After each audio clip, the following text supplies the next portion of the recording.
Balang gabi, alas 6 na po, 6:20. Tayo nakapagkape na. Tayo nakakain na rin ng biskwit na nisin. Chinecheck ko lang aking mga manok kung nasa na. Dumadapo na sila. Ayun na po sila sa taas. Papakita ko po sa inyo. Ayan po. Ayan po. Ayan na po aking mga manok. Nakadapo na. Kailan yung mga sisiw nila hiwalay-hiwalay. Ayan po ang sisiw. Ayun. Ayan po. Oh. Ayan po ibang sisiw. Nakatago. Ayan.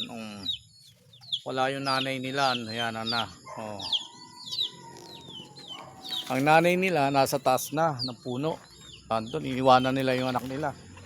Pero mamaya aking isisinupin yan. Lalagay ko po sa isang lugar para magkakasama sila. Ba masalisihan tayo ng pusa o daga. Kaya chinecheck ko rin po ang mga manok ko hanggat wala pa rin tayong biyahe. Marami pa tayong gagawin. Tayo maglalaba. Tuloy pa rin ang paglalaba natin. Dahil ayan po ang ating ibang manok. Ayan po ang ating mga manok. Ayan. Ayan. Diyan sila dumadapo yung iba dahil ayaw nila sa puno. Ba siguro maraming antik.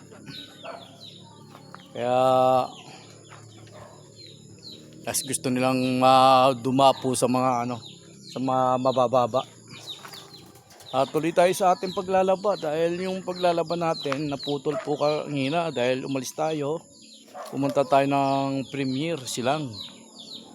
May binili lang kami, bumili kami ng sabon, tsaka yung ulam namin ngayon. Mahal ng baboy. Talaga naman sobrang mahal ng baboy, 400 data ang kilo ngayon. Kaya sobra. Tapos yung diesel ng jeep doon po sa hindi pare-parehas. May 84, may sobrang taas na talaga. Hindi namin alam na bilang isang driver, hindi ko alam kung paano namin pagkakasyahin ang aming kikitain.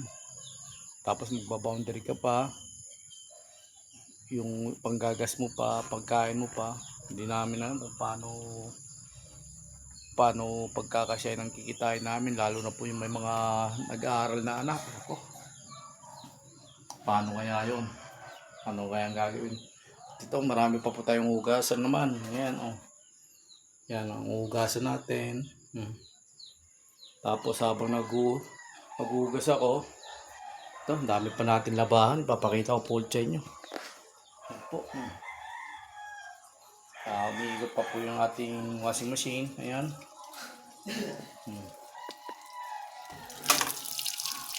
Ayan. Naglalaba pa po tayo. Unti-unti natin matatapos rin yan. Siyempre doon muna tayo sa plato, sa mga pinggan. Lilinisan muna natin to. Hugasan muna natin bago tayo magluto ng ulam namin. Magsasahing na rin pala ako. At ito yung ating rice cooker. Yung kaldero ng rice cooker. Lalagyan natin ng bigas. Magsasahing muna po ako. Pakasahing ko po, tsaka natin susunod itong mga plato natin na yan, mga hugasan. Yan. Para malinis na po rito sa lababo. At yung manok naman ang ating susunod piprituhin. Prito na lang kahit walang sabaw. Yun na lang gagawin naming luto, prito. Kaya isa-isa lang, matatapos rin yan. Kaya go tayo sa ating trabaho.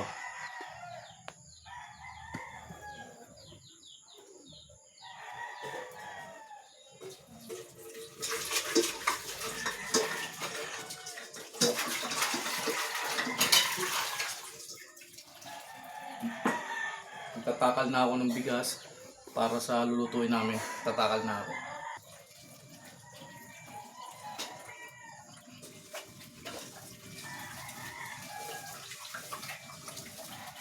Ayan.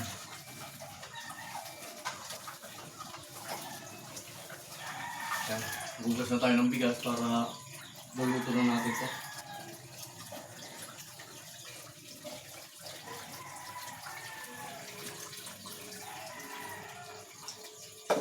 Tapos, takal tayo ng bigas, ng tubig. Isa. Dalawa. Tatlo. Apat.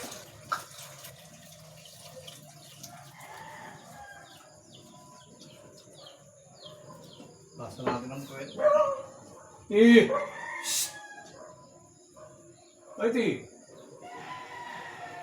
Tumatawal yung aso ko. Pag tumawal yung aso ko, may tao eh. Kaya tinatawag ko ka dyan, Whitey. Whitey! Shhh! Tuloy lang tayo sa pagtrabaho natin. Unti-unti mauubos na matugasan.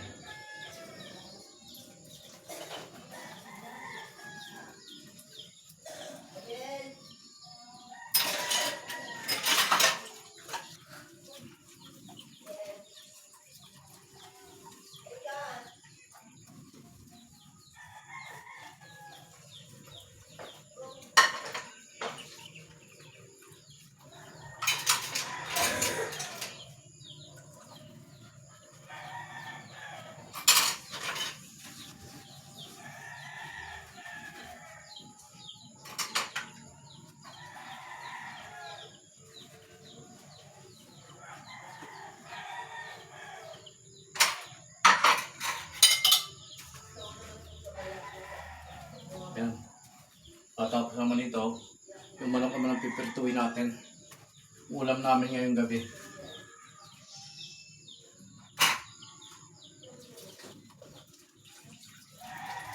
Yan na po, gabi na po, ipapakita ko po sa inyo. Yan na, pag gabi na po. Binuksan na natin ilaw dyan, ayan. Yung mga sisiw natin, nagsisiyapan pa rin. Sumisiya pa rin yung mga sisiw, ayan. Tuloy natin ang paghuhugas ng plato, ng pinggan.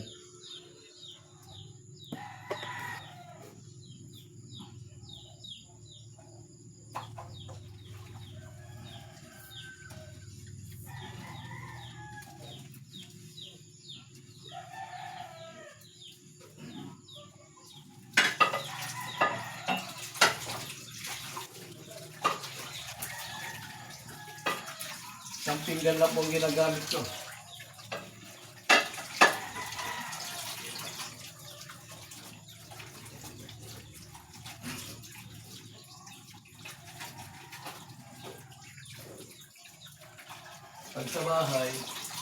Pag sa bahay po kumakain ako, ito po lagi ang pinggan ko.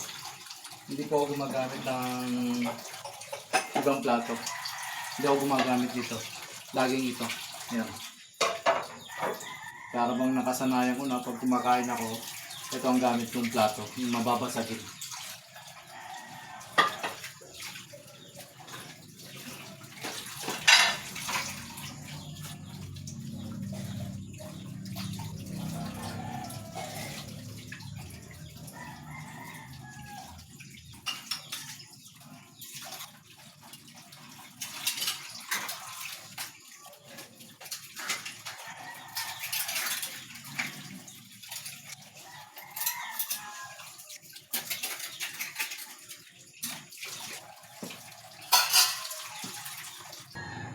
Tapos na tayo sa paghugas ang ating mga pinggan. Yan na, marinis na ho. At lalabas na ho natin yung manok na ating piprituin. Tapos ayan na yung ating sasampay na naman na sasampay natin na na tawag doon, mga damit. Siyempre bago tayo mag-isampay, linisan muna natin yung balan. Punasan muna natin ito. Kaya mamantika po yan, para maganda o tingnan. Habang nagluluto ka, mas maganda tingnan na malinis ang yung lutuan. Hindi mo lang masyadong mamantika. Ito na yung manok natin na inili kanina. Tinahugasan.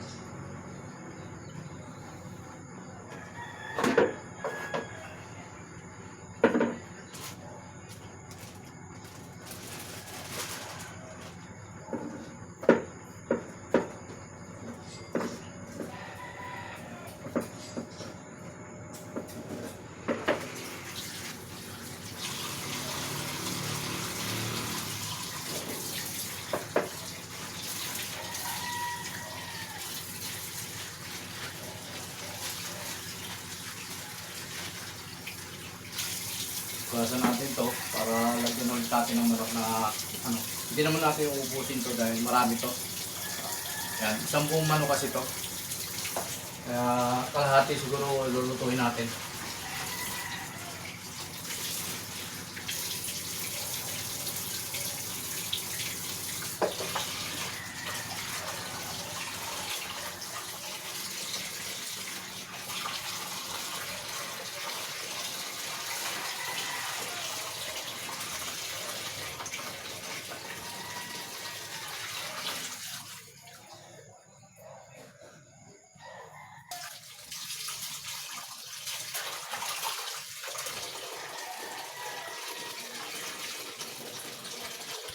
Magnolia. Magnolia chicken.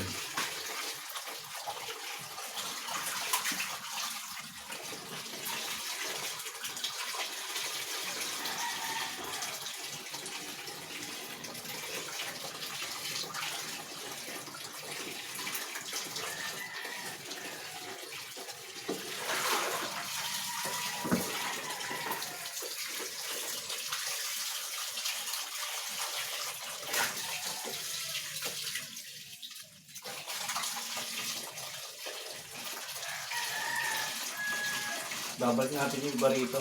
Sinugasan ko lang.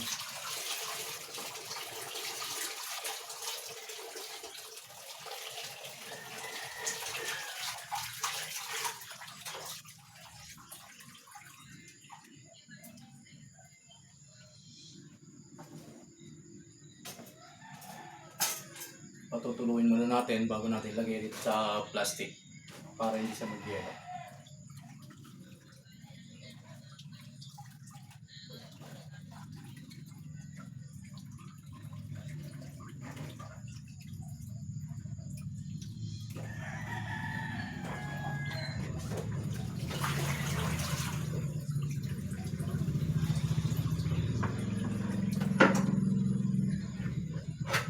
Yan. Tapos yung ating nilaban, tapos na rin po. Ito yung ating lalagay muna sa planggana para maisampay po natin dyan sa labas lang po. Samahan niyo po ako ulit pagpunta ko sa washing machine. Malapit na yan.